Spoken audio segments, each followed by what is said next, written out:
శ్రీమాత్రే నమః. ధనస్సు రాశి వారికి ఫిబ్రవరి మాసంలో ఎలా ఉండబోతుంది? ధనస్సు రాశి వారికి మనం క్షుణ్ణంగా పరిశీలించినప్పుడు వారి యొక్క ప్రభావం, వారి దృష్టి, గ్రహ దృష్టి వారికి ఏ విధంగా ఉండబోతుంది, వారు ఏ విధంగా ఉంటే మంచి జరుగుతుంది అని కూడా తెలుసుకుందాం.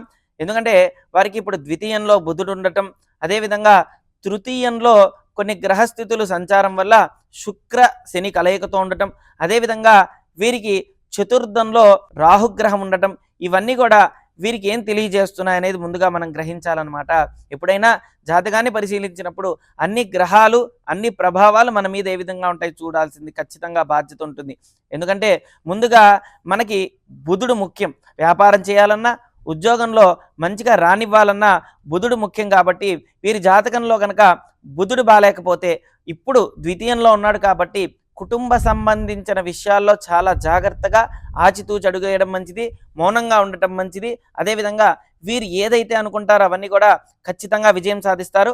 కొన్ని సమస్యలు ఎదురైనా, ఎలాంటి సమస్య అయినా సరే పరిష్కరించుకునే స్థితి వీళ్ళల్లో ఉంటుంది. కాబట్టి చాలా జాగ్రత్తగా మౌనంగా ఉంటే మంచిదన్నమాట.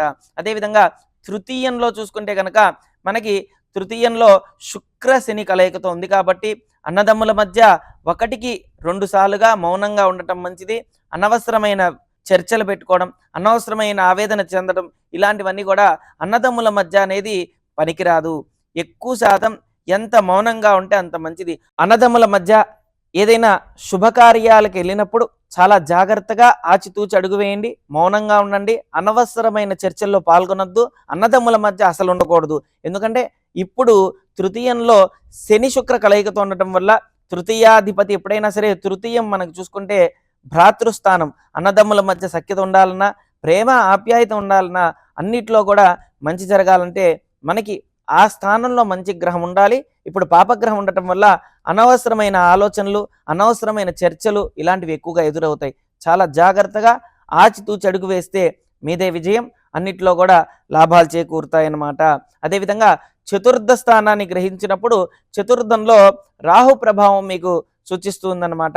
చతుర్థంలో రాహు ఉండటం వల్ల కొన్ని అనుకోని సంఘటనలు ఎదురవ్వటం, అనవసరమైన మాటలు మాట్లాడడం, గాలి మాటలు ఎక్కువగా మాట్లాడడం, లేనిది ఉన్నట్టుగా ఊహించుకోవడం, లేనిది ఉన్నట్టుగా జరుగుతుంది అనుకోవడం, ఇలాంటివన్నీ కూడా ఎక్కువగా మీ మీద ప్రభావం చూపిస్తుంది. కాబట్టి 1కి 2 సార్లుగా ఆచితూచి అడుగు వేయండి, మౌనంగా ఉండండి. ఏ పని చేసినా మౌనంగా ఉంటే మంచిది. దృష్టి దోషం కొద్దిగా అధికంగా ఉంది కాబట్టి దిష్టి ప్రభావం, దృష్టి దోషం 2 కూడా మీ మీద పడి కొద్దిగా ఇబ్బంది పెడుతూ ఉన్నాయి. కాబట్టి చాలా జాగ్రత్తగా 1కి 2 సార్లుగా ఆలోచించి అడుగు వేస్తే మంచి ఫలితం ఉంటుందన్నమాట. ఇప్పుడు ప్రమోషన్లు వచ్చే సమయంలో, వ్యాపారంలో వృద్ధి చెందే సమయంలో మీరు ఎంత మౌనంగా ఉంటే అంత విజయం సాధించవచ్చు. అలా కాకుండా అనవసరమైన విషయాల్లో, చర్చల్లో పాల్గొనడం వల్ల మీకున్న పేరు ప్రఖ్యాతలకు కూడా భంగం కలిగే అవకాశం ఉంది. కాబట్టి చాలా జాగ్రత్తగా ఆచితూచి అడుగు వేయడం చాలా మంచిదన్నమాట. అదేవిధంగా ధనస్సు, మకరం, కుంభం, మీనం, మేషం, వృషభం, షష్టమంలో గురువు ఉన్నాడు. అంటే మీకు మంచి చెప్పేవారే మీకు శత్రువుగా కనపడుతూ ఉంటారు ఈ సమయంలో. మీకు మంచి చేసే వాళ్ళే మీకు రివర్స్లో కనపడతారు ఈ సమయంలో.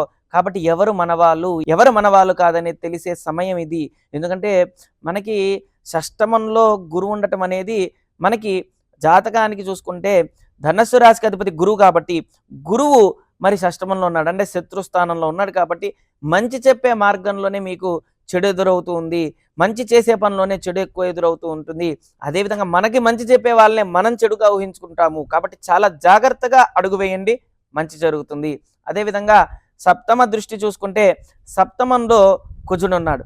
కుజుడు సప్తమంలో ఉండటం వల్ల అనవసరమైన భేదాలు ఎక్కువ ఉండటం, అనవసరమైన ఆలోచనలు ఎక్కువ ఉండటం, అనవసరమైన మాటలు ఎక్కువ మాట్లాడుతూ ఉండటం, కోపం ఎక్కువ ఉండటం, భార్యాభర్తల మధ్య సఖ్యత లేకపోవడం, భార్యని కానీ భర్త కానీ ఎవరైనా సరే తక్కువ చేసి మాట్లాడడం, 10 మందిలో కూడా వాళ్ళని అవమానించాలనుకోవడం, అంటే వీరికి తెలియకుండానే అలాంటి ఆలోచనలు వస్తూ ఉండటం వల్ల కోపానికి లోనయ్యి ఇద్దరికి కూడా సఖ్యత ఏర్పడుతుంది. అంటే ఇద్దరికి కూడా అసఖ్యత ఏర్పడుతుంది. అనవసరంగా గొడవలు ఎక్కువ అవుతాయి. రోదన, ఆవేశం, ఆలోచన ఇవన్నీ కూడా చాలా జాగ్రత్తగా ఆచితూచి అడుగు వేస్తే మంచిది. కుజుడి ప్రభావం చేత ప్రశాంతత అనేది ఉండాలి, కానీ అప్రశాంతతతో బతికితే మటుకు భార్యాభర్తల మధ్య సఖ్యత ఉండదు. కనుక ఈ ప్రభావం తొలగిపోవడానికి సుబ్రహ్మణ్యేశ్వర స్వామి ఆరాధన చేయండి. సుబ్రహ్మణ్య మూలమంత్ర జపం, ధ్యానం, శ్లోకం, కవచం, అదేవిధంగా అన్నిట్లో కూడా చాలా ప్రాముఖ్యత కలిగిన సుబ్రహ్మణ్య అపరాధ క్షమాపణ స్తోత్రం అని ఉంటుంది. గూగుల్‌లో సెర్చ్ చేస్తే ఖచ్చితంగా ఉంటుందన్నమాట. దాన్ని మనం ధ్యానంగా చదువుకుంటూ ఉంటే రోజు పొద్దున పూట 11 సార్లు, సాయంత్రం పూట 11 సార్లు చదువుకుంటే గనుక చతుర్థంలో ఉన్న ఈ యొక్క ఎఫెక్టు, అదేవిధంగా సప్తమంలో ఉన్న కుజగ్రహ ప్రభావం ఈ 2 కూడా తొలగిపోయి మంచి సంపూర్ణమైన ఆరోగ్యం, సంపూర్ణమైన విశ్వాసం అన్నిటికీ కూడా సంపూర్ణంగా మీ యొక్క గ్రహ ప్రభావం తొలగిపోయి మంచి జరుగుతుందన్నమాట. సహజంగా జాతకాన్ని మనం పరిశీలించినప్పుడు అసలు మనకి ఏ గ్రహం బాగుంది, ఏ గ్రహం బాలేదు, ఏ గ్రహ ప్రభావం చేత మనకి ఇలా జరుగుతుందనేది మనం ముందుగా తెలుసుకుంటే అన్నిట్లో కూడా విశేషమైన ఆలోచనతో ముందడుగు వేస్తే కనుక మంచి జరుగుతుందన్నమాట. అదేవిధంగా ధనస్సు రాశి వారికి సహజంగా గురు ప్రభావం ఎక్కువగా ఉంటుందన్నమాట. దైవతా భక్తి, ఆధ్యాత్మిక చింతన, దైవ చింతన.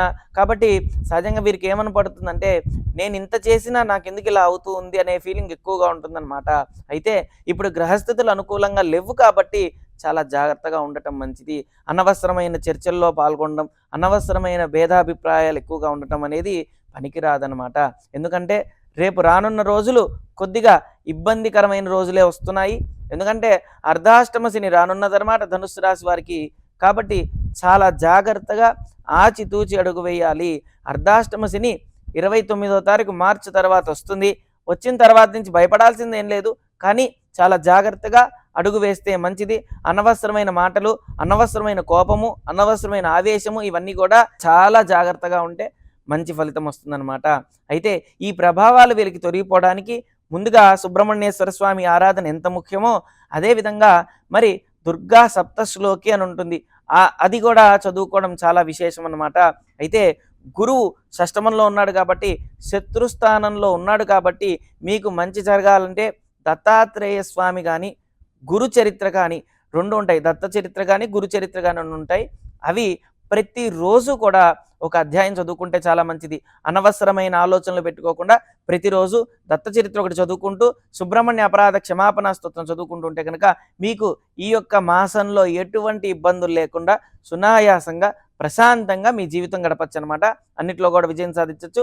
అదేవిధంగా ఒకవేళ మీకు కనుక మీ జాతకంలో జాతకాన్ని చక్రాన్ని పరిశీలించి జాతకంలో ఏ గ్రహం బాలేదు, ఆ గ్రహానికి తగ్గట్టుగా మీకు పరిష్కారం చెప్పడం జరుగుతుంది. మీకు కనపడుతున్న కాంటాక్ట్ నెంబర్ని కాంటాక్ట్ అవ్వండి. మీ గ్రహ ప్రభావాలు ఏదైతే లోపంగా ఉందో దానన్నింటినీ కూడా సరిచేయడం జరుగుతుంది. ఓం శ్రీ దత్తాయ నమః. ఓం శ్రీ దత్తాత్రేయాయ నమః.